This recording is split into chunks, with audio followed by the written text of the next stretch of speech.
Good evening and welcome back to Fox 23 News at 9. I'm Zach Simonar.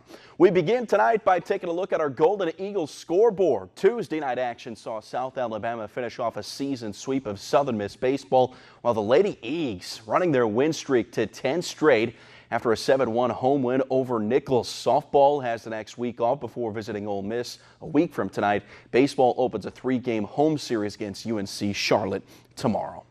For better than 7 innings, the second-ranked Diamond Dogs were locked in a good one with Texas Southern before MSU blew things open in the 8th on Tuesday night.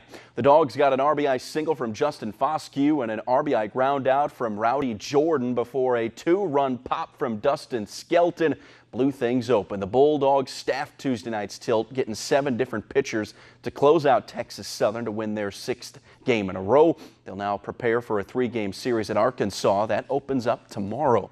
On Wednesday, the New Orleans Pelicans introduced the newest member to their franchise in the form of general manager David Griffin.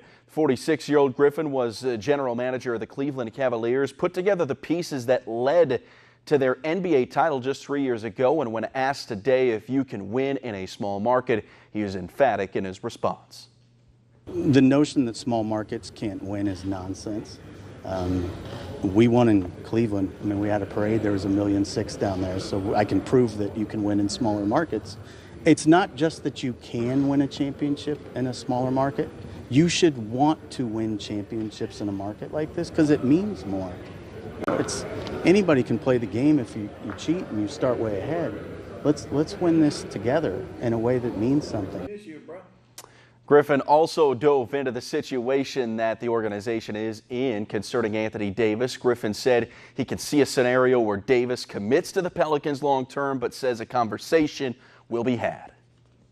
And we're going to have an adult conversation. It's not going to be this is complicated. It's not rocket surgery, right? This is, do you love where you are and winning here, and do you want to be part of what we want to build? And frankly, he needs to hear what it means to be part of this too. He could hear what we believe it means to be part of this and say, yeah, thanks, I appreciate it, I'm not doing that. And that's his right to do. Well, think of it as the National Hockey League's version of the 1 versus 16 seed. The Columbus Blue Jackets, the 16 seed in this instant, pulled off the unthinkable by eliminating the Tampa Bay Lightning from the Stanley Cup playoffs in a 4-game first-round series sweep. It's the first time in the modern era that the league's best regular season team was swept in the first round.